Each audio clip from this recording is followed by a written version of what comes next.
This is the story of a woman who lost her past in order to build her future, and of a family torn apart by separation. In the small farming town of Bakersfield, California, the Mitchell family had lived for generations working the same land their ancestors once cultivated. But in April 2012, economic desperation and growing violence from drug trafficking forced them to make a life-changing decision. Sarah Mitchell, 22 years old, the eldest daughter and the family's pride, would attempt to cross into a safer territory, seeking a better life. What none of them knew was that Sarah would disappear in the Mojave Desert, and 10 complete years would pass before her family heard from her again. And when they finally found her, it would be under the most unexpected circumstances, at a wedding in Los Angeles, living a completely different life under an identity no one recognized. Before continuing with this story that moved thousands of struggling families, if you value real cases like this, subscribe to the channel and turn on notifications so you don't miss any new cases. And tell us in the comments what country and city you're watching from. We're curious to know where our community is spread around the world. Now let's discover how it all began. The Mitchell family had worked the same plot of land in Bakersfield for over 50 years. Robert Mitchell, the 48-year-old patriarch, had inherited the cornfields from his father, who in turn had received them from his grandfather. It was generous land that had fed the family for decades, but in recent years it had begun showing signs of exhaustion. The drought of 2011 had been especially cruel to the Central Valley region of California.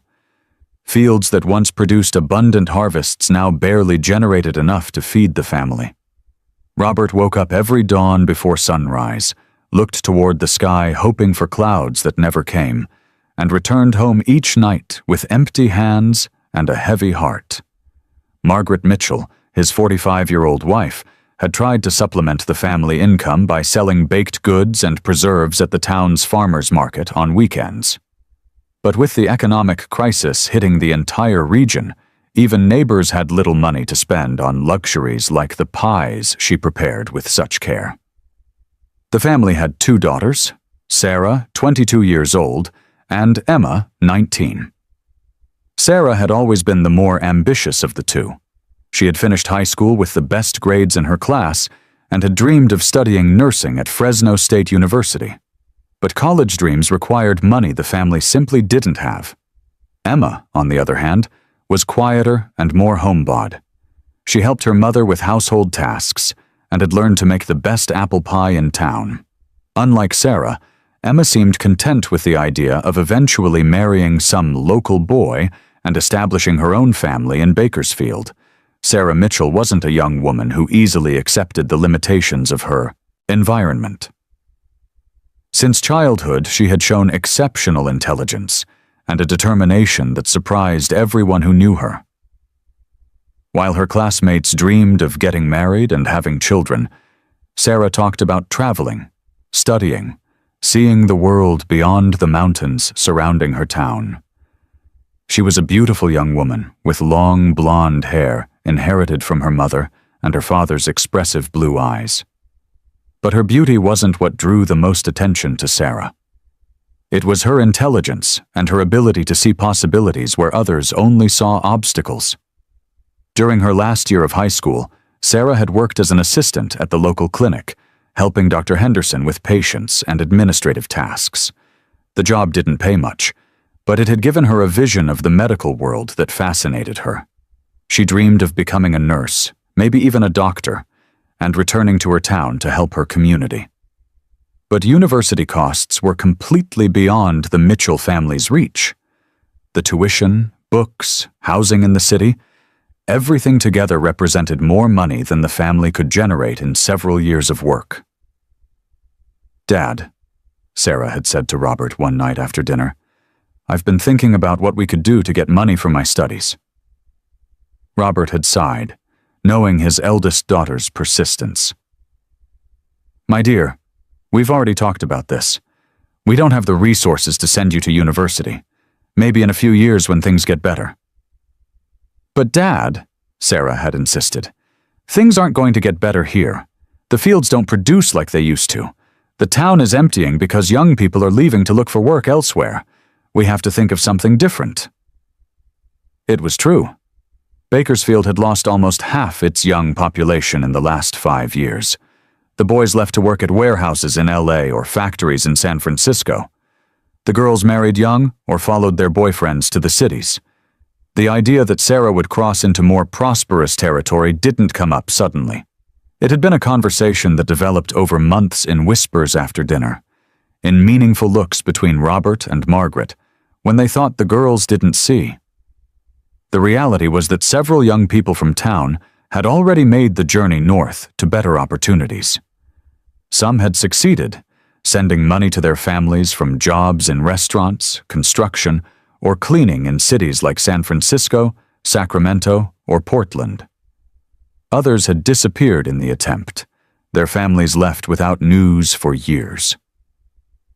In the northern cities, Robert's friend had said, a nurse earns in 1 month what we earn in an entire year here.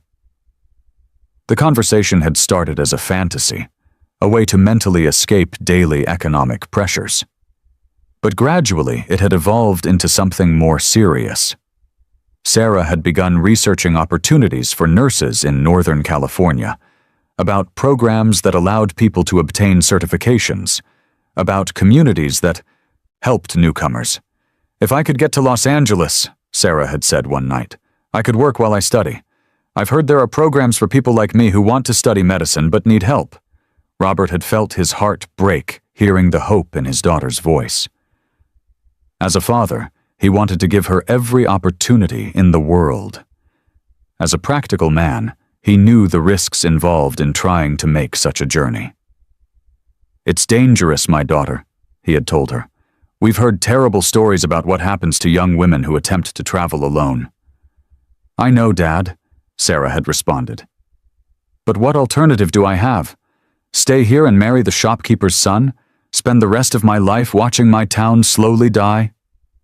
Despite their reservations, Robert and Margaret had finally agreed to help Sarah with her plans to make the journey. It was a decision that broke their hearts, but they also recognized their daughter was right. There was no future for her in Bakersfield. The preparations had taken months. First, they had to raise money to pay the facilitator, the person who would be in charge of taking Sarah through the safest routes. The standard price in 2012 was approximately $3,000 American dollars, a fortune for the Mitchell family. Robert had sold his 2 dairy cows, the only stable source of income they had. Margaret had sold her gold earrings, an inheritance from her own mother. Emma had insisted on selling her bicycle and contributing her small savings from odd jobs, but they still lacked money. Robert had to borrow from the town's lender, a man known for his abusive interest rates, but who was the only option available for families like the Mitchells. "I'm going to charge you 20% interest per month," the lender had said with a smile that didn't reach his eyes, "and if you can't pay, I keep your house." It was an enormous risk, but Robert had signed the promissory note anyway, all to give Sarah the opportunity for a better life. While they gathered the money, Sarah had prepared herself physically for the journey. She had started walking long distances every day, getting her body used to the fatigue she knew she would face in the desert. She had practiced carrying heavy backpacks and had learned to ration water and food. She had also prepared herself emotionally. She had memorized phone numbers of distant cousins who lived in Los Angeles. She had studied maps of the border region and had learned basic survival phrases that could be useful if she made it through. Marcus Rivera was known throughout the region as one of the most successful and reliable facilitators. At 35 years old, he had been in the business of helping people travel safely for over a decade. He wasn't the cheapest, but he had a reputation for getting his clients to their destinations with relative safety. Robert had contacted him through an intermediary in the neighboring town. The meeting had taken place at a coffee shop in Fresno, far from the curious eyes of Bakersfield. "Your daughter is young and seems strong," Marcus had said after meeting Sarah. That's good. The journey isn't easy, but she has the characteristics of someone who can make it. Marcus had explained the route they would take. First, they would travel by bus to San Diego. From there, they would join a larger group and begin the crossing on foot through certain desert areas. The Mojave Desert is dangerous, Marcus had warned. It's very hot during the day and very cold at night. There are snakes, wild animals, and constant patrols. But I know the safest routes. I've taken hundreds of people across. Sarah had listened attentively, recording every detail in her memory. She hadn't shown fear, only determination. Robert had felt proud and terrified, at the same time seeing the resolution in his daughter's eyes. "How long does the crossing take?" Sarah had asked. "It depends," Marcus had responded. "If everything goes well, 3 days walking through difficult terrain. If there are complications, it could be more. That's why it's important you're in good physical shape and follow my instructions exactly." The plan was that Sarah would leave in the second week of April, when the desert climate would be more tolerable before the extreme heat of summer. The night before Sarah's departure was the most difficult in the Mitchell family's history. Margaret had prepared her daughter's favorite meal, pot roast with mashed potatoes and green beans, and the whole family had eaten in heavy silence, each lost in their own thoughts and emotions.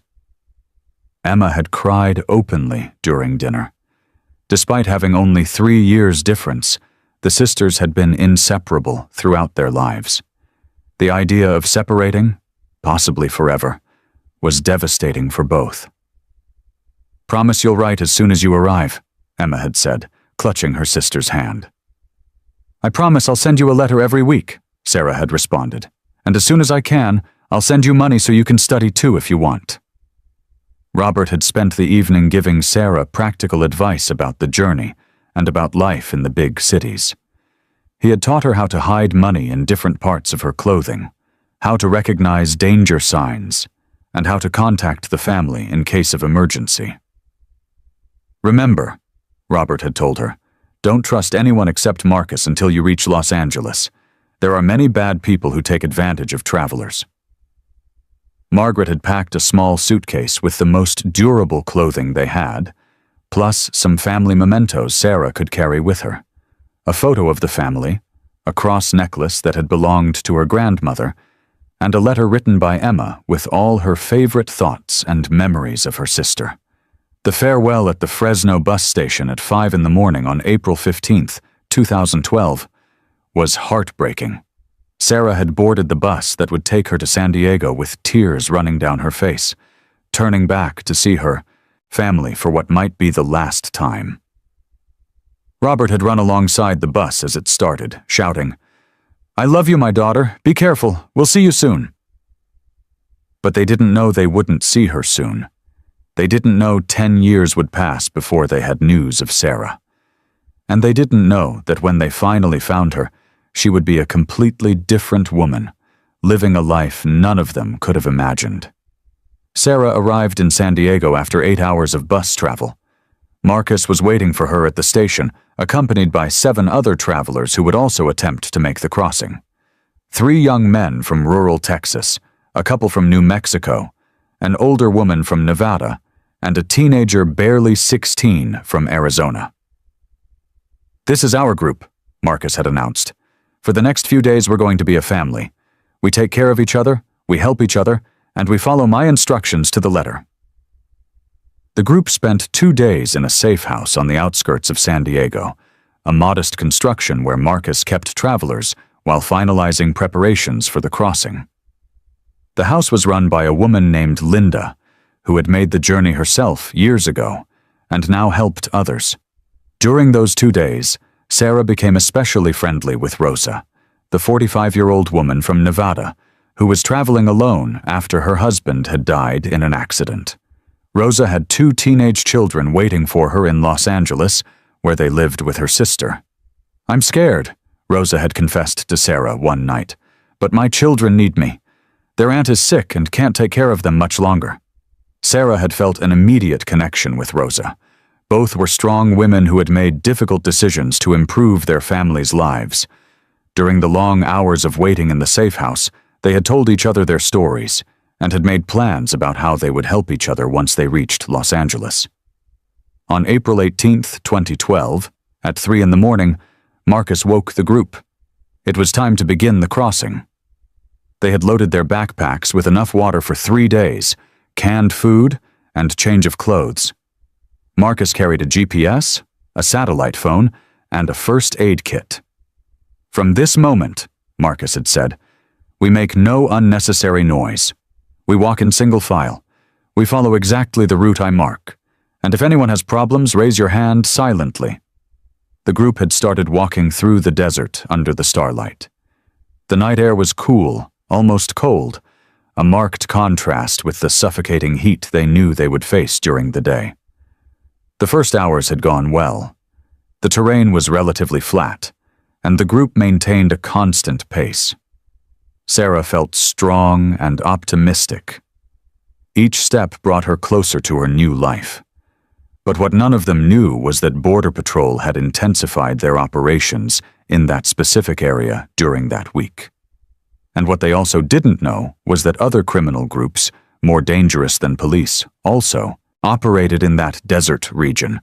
Sarah's fate was about to take a turn no one could have predicted, a turn that would separate her from her family for a complete decade and force her to build a new identity from scratch. As she walked through the Mojave Desert that April dawn, Sarah Mitchell didn't know she was living her last hours as Robert and Margaret's daughter from Bakersfield. In a few hours, she would become a missing person, one more statistic in the tragedy of desperate journeys. A lost daughter her parents would search for years without finding any clue. But she was also about to become something more. A survivor.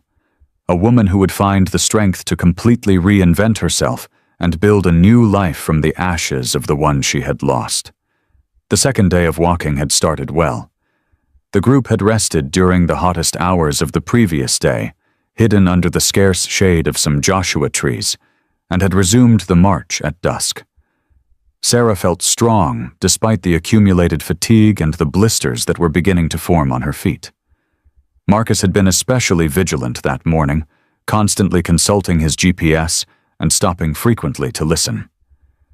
"There are more patrols than normal in this area," he had murmured to Linda when he thought the travelers didn't hear him. Something isn't right. What Marcus didn't know was that his usual route had been compromised. Another facilitator from a competing operation had been arrested the previous week, and under interrogation had revealed several of the most used paths. Border Patrol had doubled their forces in those specific areas. Around 10 in the morning of the second day, while the group rested near a dry creek bed, they heard the unmistakable sound of helicopters approaching. Marcus immediately ordered the group to disperse and hide among the bushes. "Run toward those hills," Marcus shouted, pointing toward a rock formation about 500 meters away. "Don't stay together. We'll meet at the rendezvous point tonight." Panic seized the group. Sarah ran in the direction Marcus had indicated. But in the confusion and terror of the moment, she separated from the others. Rosa, her Nevada companion, had run in a different direction. The men from Texas had disappeared among the bushes. Sarah ran for what seemed like hours, her heart beating so hard she could feel it in her ears. When she finally stopped, gasping and dehydrated, she found herself completely alone in a landscape of rocks and cacti extending in all directions. The reality of her situation hit Sarah like a punch in the stomach. She was alone in the Mojave Desert, without GPS, without a phone, without any idea where she was exactly or in what direction she should walk. She had water for maybe one more day, some canned food, and the clothes she was wearing. During the first hours, Sarah tried to retrace her steps to find the point where she had separated from the group. But the desert was a labyrinth of similar rock formations, dry creek beds, and thorny vegetation. Every direction looked identical to the previous one. As the sun rose toward its highest point, the temperature began to become unbearable. Sarah looked for shade under a large saguaro cactus and tried to conserve her energy. She had read about people who survived in the desert and knew the key was not to panic and carefully ration water. "Dad told me to be strong," she repeated to herself. "Marcus said he knows these routes. He's going to find me. I just have to wait in a place where he can see me." But the hours passed without signs of rescue. The sound of the helicopters had faded hours ago. The desert was in absolute silence, broken only by the occasional wind and the distant sound of some animal. In the afternoon of the second day of being lost, when Sarah had begun to accept she might die in the desert, she heard human voices approaching. Her first impulse was to shout for help, but something stopped her. The voices spoke in English, but the tone was harsh, threatening. Sarah hid behind a rock formation and observed as 3 men emerged from a path she hadn't seen. They didn't look like travelers. They carried weapons, radios, and had the appearance of men accustomed to violence. "This is where we lost them," one of them said, consulting a device that looked like a military GPS. "The facilitator and some of the travelers escaped north, but there have to be others around here." Sarah felt terror running through her veins. These weren't Border Patrol agents. They were something worse. She had heard stories about criminal groups that kidnapped travelers to demand ransom from their families, or worse yet, forced young women to work in illegal operations. The men passed close to her hiding place without seeing her, but Sarah knew they would eventually return. She had to move, but didn't know where. It was then she saw something that changed everything. In the distance, barely visible in the undulating heat waves of the desert, she saw what appeared to be a house. It was small and very far away, but it was the first sign of civilization she had seen in 2 days. Sarah waited until the armed men disappeared from view before beginning to walk towards the distant structure. The journey took her 3 hours under the relentless sun. And when she finally arrived, she was on the verge of collapse from dehydration and exhaustion. The house turned out to be a small, abandoned water pumping station, probably built decades ago and now out of use. But for Sarah, it represented salvation. There was shade, and miraculously, there was a rainwater tank that still contained a few gallons of water. Although it wasn't potable by normal standards, it would save her life. Sarah spent 3 days at the abandoned station, recovering strength and trying to decide what to do. She could see distant lights at night, which could be houses or towns, but had no way of knowing if she was on the California or Arizona side of the border. On the morning of the 4th day, while sitting outside the station trying to decide which direction to walk, she heard the sound of a vehicle approaching. Her first instinct was to hide, but the vehicle was already too close. An old pickup truck stopped near the station, and out stepped an elderly-looking friendly man accompanied by a woman who appeared to be his wife. "Are you okay, dear?" the man asked in English. "You look like you need help."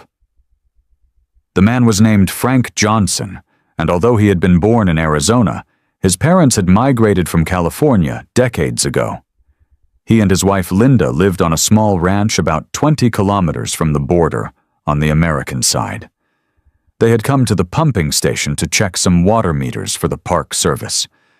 "I'm a traveler," Sarah told them honestly, too exhausted to invent a story. "I got separated from my group 4 days ago. I don't know where I am." Frank and Linda looked at each other. They had found lost travelers before. Living so close to the border made that inevitable. They knew that technically they should report her to the authorities, but they also knew this young woman had clearly suffered enough. "You're in Arizona," Linda told her softly, "on American territory. Do you have family here?" Sarah remembered the phone numbers she had memorized, but when Frank lent her his cell phone to call her cousins in Los Angeles, she discovered the numbers no longer worked. Her cousins had moved or changed phones, or simply didn't want to be contacted by someone in her situation. Frank and Linda Johnson made a decision that would change Sarah's life forever. Instead of turning her over to authorities, they decided to help her establish herself in their community. But to do that legally, or at least in a way that wouldn't raise suspicions, Sarah would need a new identity. "I have a cousin who died a few years ago," Linda explained. "Her name was Jennifer Davis. She was about your age when she died in a car accident. Her documents, well, let's say they could be useful for someone who needs to start over." It was a proposal that implied enormous risks for everyone involved. But Frank and Linda had seen too many travelers die in the desert to hand over a young woman to a system that would probably send her back to the same problems she had tried to escape. Sarah, physically and emotionally exhausted, and without other viable options, accepted the offer. In a decision that would torment her conscience for years, she decided to become Jennifer Davis and let Sarah Mitchell from Bakersfield, California, disappear. The process of assuming Jennifer Davis's identity was easier than Sarah had expected. Jennifer had died in a car accident on a rural Arizona highway 3 years before. She had no immediate family, and her official documents had been left in bureaucratic limbo. With Frank and Linda's help, who knew the local system after decades of living near the border, Sarah obtained an Arizona identification under the name Jennifer Davis. The process involved certain document falsification and some under-the-table payments to corrupt officials. But in the end, Sarah had a legal American identity. But assuming a new identity also meant cutting all ties with her previous life. She couldn't contact her family in California because that would reveal her location and put both her and Frank and Linda at risk. Sarah Mitchell had to die so Jennifer Davis could live. The decision not to contact her family was the most difficult Sarah had made in her life. She knew Robert, Margaret, and Emma would be desperate trying to find her. She knew Marcus, the facilitator, had probably reported her disappearance. She knew her family would be suffering, wondering if she was alive or dead. But she also knew that contacting them would put everyone in danger. Her new identity was fragile, and any investigation into Sarah Mitchell could reveal the document falsification and result in deportation for her and criminal charges for Frank and Linda. Life as Jennifer Davis began slowly. Frank and Linda helped her get work at a neighboring ranch, caring for horses and helping with general tasks. The work was hard, but Sarah had grown up on a farm and adapted quickly. During the first months, Sarah cried every night thinking about her family. She wondered if Emma had been able to continue her studies, if Robert had been able to pay his debts, if Margaret was maintaining hope that her daughter would return someday. But gradually the pain began to fade. Not because Sarah loved her family less, but because survival required her to focus on building her new life. Jennifer Davis needed to establish herself, earn money, and eventually find a way to help her family without revealing her identity. Sarah began taking English improvement classes at the local community center. Her dream of becoming a nurse hadn't died. It had simply changed form. In Arizona, with American documents, she could eventually apply to nursing programs and complete the studies that had been impossible in California. While Sarah built her new life as Jennifer Davis in Arizona, her family in Bakersfield lived through a hell of uncertainty.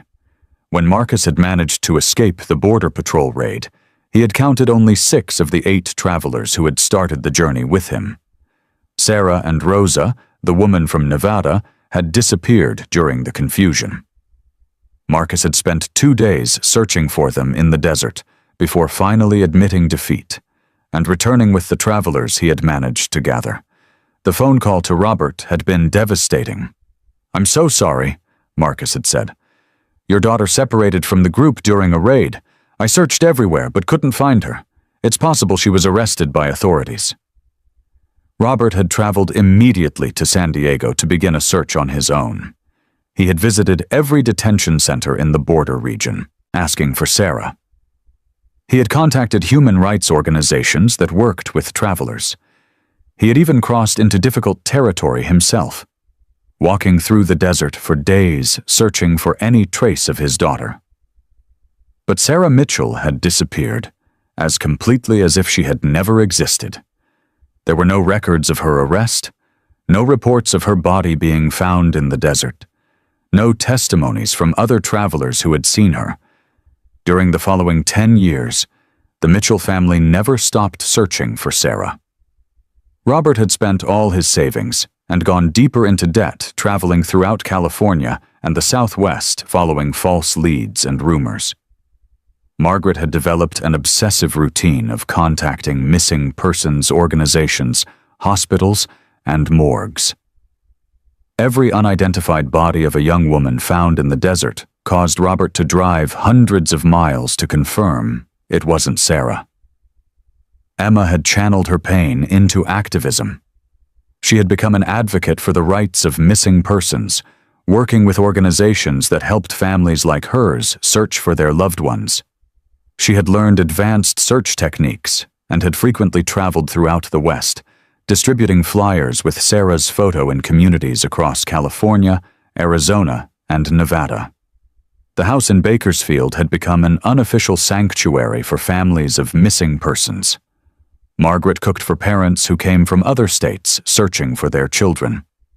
Robert shared his knowledge about search routes and useful contacts. The Mitchell family had become a reference for anyone searching for a loved one lost during difficult journeys. But after 10 years, even they had begun to lose hope. Emma was now 29 years old and married to an advocate she had met during one of her search campaigns. Robert was 58 and had developed health problems from constant stress. Margaret, now 55, had aged decades in those 10 years. Meanwhile, in Arizona, Sarah had flourished as Jennifer Davis. After 5 years of hard work and constant study, she had managed to enter a nursing program at a community college. Her English was now perfect, with only a slight accent that people found charming. She had met James Anderson, a social worker who helped people with legal problems. James didn't know Jennifer's true story, but he knew she had a complicated past she preferred not to discuss. He himself had grown up in a struggling family and understood that sometimes survival required secrets. They had married in a small ceremony in 2018, 6 years after Sarah had assumed Jennifer's identity. It was a marriage based on genuine love, but also built on a fundamental lie that Sarah knew someday she would have to reveal. Jennifer had graduated from nursing school and worked at a hospital in Phoenix. She had a modest house, a happy marriage, and had begun saving money with the hope of eventually being able to help her family without revealing her identity. But the weight of living a lie for 10 years had begun to affect her mental health. Jennifer suffered from frequent nightmares about her family, anxiety attacks when she saw news about missing persons, and constant guilt for the pain she knew she had caused Robert, Margaret, and Emma. In the spring of 2022, 10 years after her disappearance, Jennifer received an invitation that would change everything. Her sister-in-law, James's sister, would be getting married in Los Angeles in a large celebration that would bring together families from all over the Southwest. "It's going to be a huge wedding," James had told her. "My family has invited every family they know in California. There'll probably be 300 people. Jennifer had felt a pang of nervousness at the idea of being at such a large event with so many families. For 10 years, she had carefully avoided events that might put her in contact with people from California or who might recognize her as Sarah Mitchell. But James was excited to introduce his wife to his extended family, and Jennifer couldn't find a credible excuse not to attend. What Jennifer didn't know was that Emma Mitchell, now Emma Torres after her marriage, would also be at that wedding. Her husband had met the groom through advocacy networks, and they had been invited as representatives of organizations working with families of missing persons. Fate, which had separated the sisters for 10 years, was about to reunite them in the most unexpected place, a celebration of love that would reveal a secret that had remained buried for a decade. Saturday, May 14th, 2022, Los Angeles woke up with a clear sky, perfect for a celebration. The wedding of Carmen Martinez and Robert Salinas would take place at the elegant Millennium Biltmore Hotel, an event that had taken months to plan and would bring together over 400 guests from all over California and surrounding states. Jennifer Davis, who had been Sarah Mitchell during the first 22 years of her life, woke up in her hotel room with a strange feeling of nervousness she couldn't explain. She had dressed carefully for the occasion. A navy blue dress, moderate heels, and her hair pulled back in a sophisticated bun that made her look like the professional nurse she had become. "You look beautiful," James had told her as he adjusted his tie in front of the mirror. "My family is going to love you." Jennifer had smiled, but inside she felt an anxiety she had learned to recognize during her 10 years living as someone else. It was the same feeling she experienced every time she found herself in situations where there were many California families, especially families from the Central Valley. Meanwhile, in another hotel just 10 blocks away, Emma Torres, who had been Emma Mitchell before marriage, was preparing for the same event. She had come to Los Angeles with her husband, Michael, who worked for a human rights organization that had been invited to the wedding, because the couple was active in the missing persons community. "Are you sure you want to go?" Michael had asked, while Emma put on a red dress she had bought especially for the occasion. "I know these big events sometimes make you emotional when you see reunited families." Emma had nodded with determination. "It's important we keep showing up at these events. We never know when someone might have information about Sarah." Even after 10 years, Emma carried photos of her missing sister with her. It was a habit she had developed at every large social event. She would discreetly show the photo to people who seemed to be from California, asking if they had ever seen that woman. The wedding ceremony had been beautiful. Jennifer and James had arrived on time and sat in the section reserved for colleagues of the groom.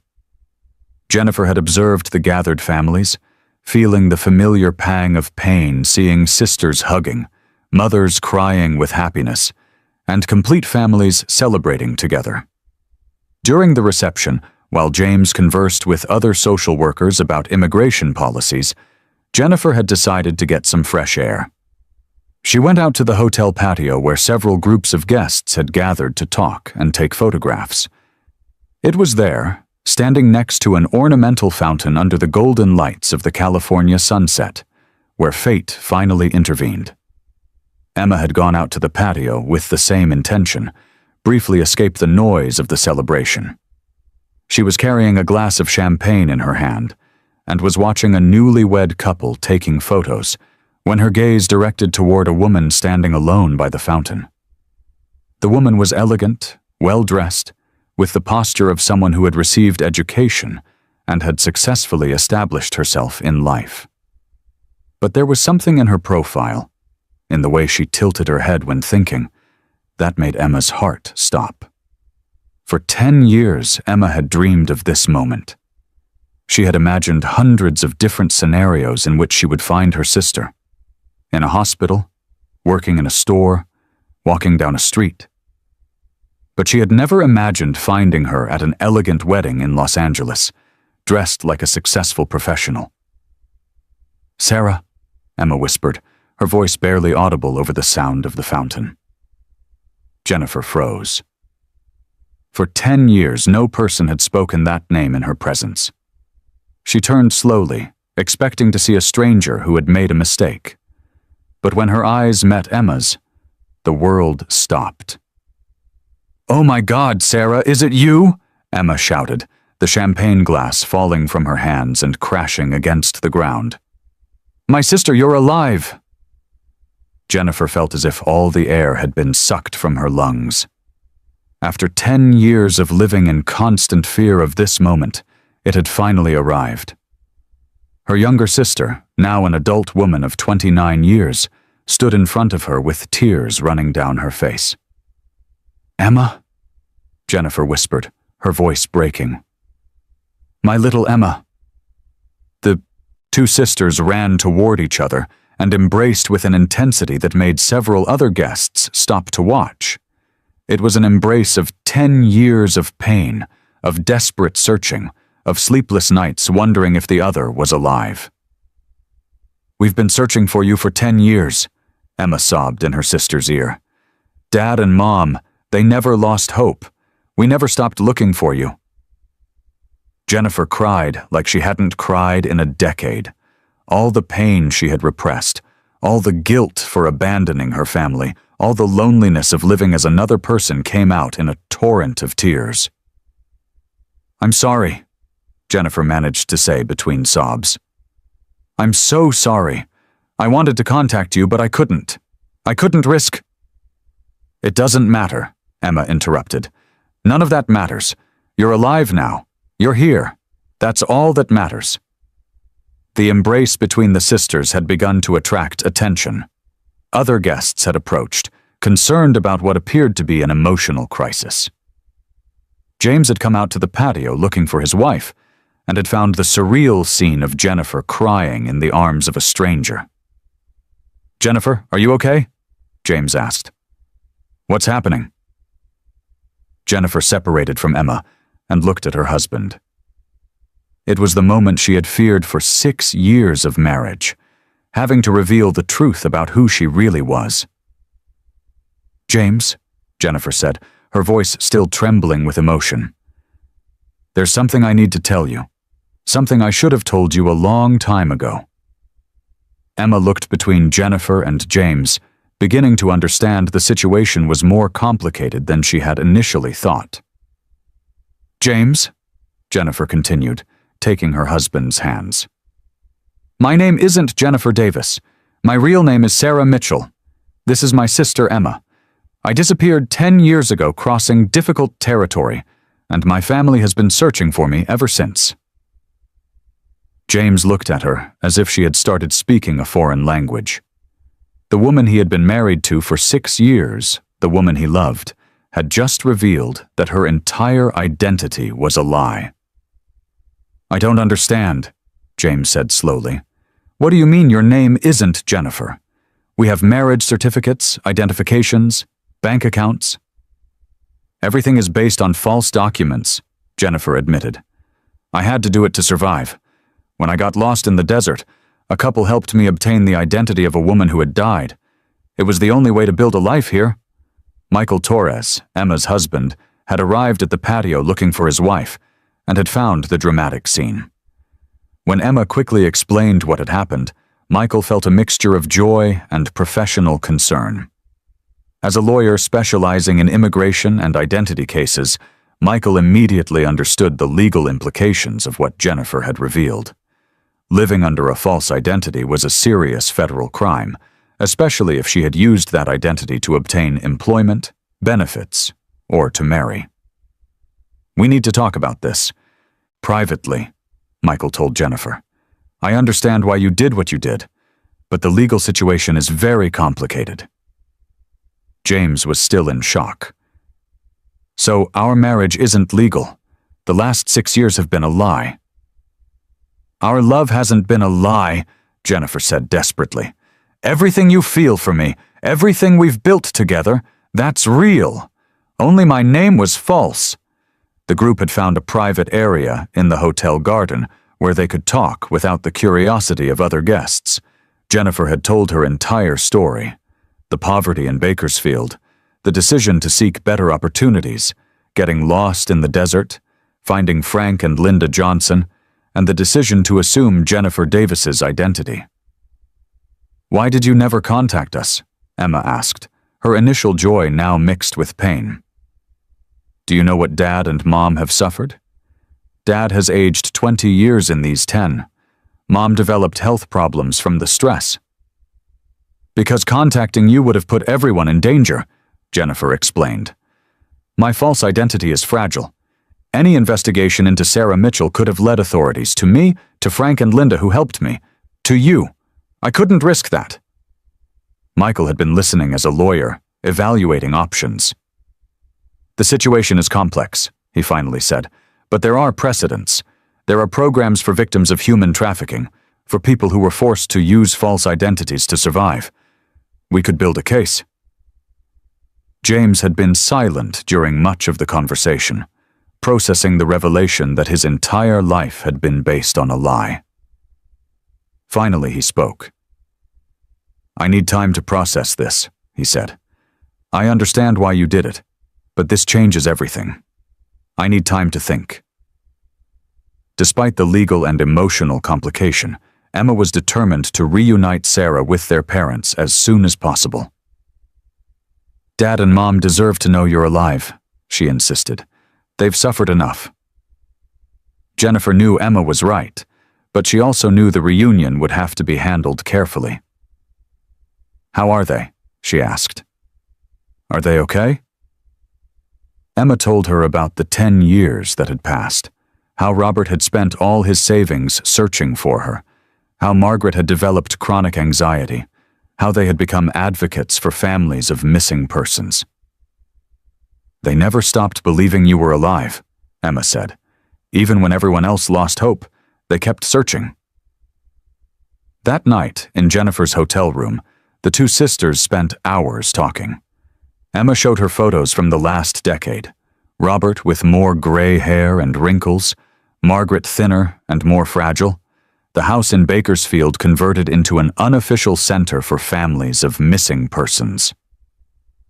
"You have to come home," Emma told her, "even if it's just for a few days. They need to see you." 2 weeks after the wedding, Jennifer had taken leave from the hospital and had traveled to California for the first time in 10 years. Michael had worked with lawyers specializing in identity cases to ensure the trip was safe and that Jennifer could return to Arizona. James had decided to accompany her, despite the fact their marriage was now in a zone of legal and emotional uncertainty. "I want to meet your real family," he had told her. "I want to understand where you come from." The trip to Bakersfield was like going back in time. Jennifer recognized every curve of the road, every house, every tree.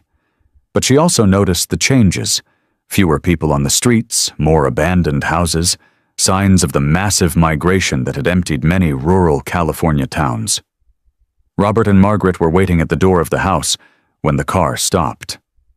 Emma had told them about the encounter in Los Angeles, but seeing Sarah in person after 10 years was different. "Baby," Robert whispered, as if he couldn't believe it was real. "Hi, Dad," Sarah responded. And the words came out naturally in her native accent, the speech pattern she had avoided using at home for years to maintain her facade as Jennifer. The embrace between father and daughter lasted 10 minutes. Robert cried like he hadn't cried since he was a boy, clinging to the daughter he had searched for throughout California and beyond. The following days were a mixture of joy, tears, and difficult conversations. Sarah had to explain again and again why she had been absent for so long, why she hadn't contacted the family. Her parents struggled to understand how their daughter could have allowed them to suffer for a decade. But gradually healing began. Robert understood Sarah had done what she believed was necessary to survive. Margaret focused on the fact her daughter was alive and had prospered. "I'm proud of you," Robert told her one night while they walked through the fields he still worked. "You became a nurse like you always wanted. You help people. You found a way to do good in the world." James had observed everything with fascination and pain. He saw how Sarah transformed when she was with her family, how parts of her personality he had never seen emerged when she spoke with her parents in their natural rhythm. "Now I understand you better," he told her one night, "but I also realize there are parts of you I never knew." The return to Arizona marked the beginning of a new chapter for everyone involved. Michael had managed to find a legal path for Sarah to regularize her situation. As a victim of circumstances who had been forced to use a false identity to survive, she qualified for special protections under American law. The process would be long and complicated, but there was hope she could eventually obtain legal status under her real name. James had decided to stay married to Sarah, although technically their marriage would have to be repeated once she obtained legal documents under her true name. "I love you," he had told her. "Jennifer or Sarah, you're the same person I fell in love with." Sarah's story went viral on social media after Emma shared the incredible story of the reunion. Thousands of families of missing persons found hope in the Mitchell family's story.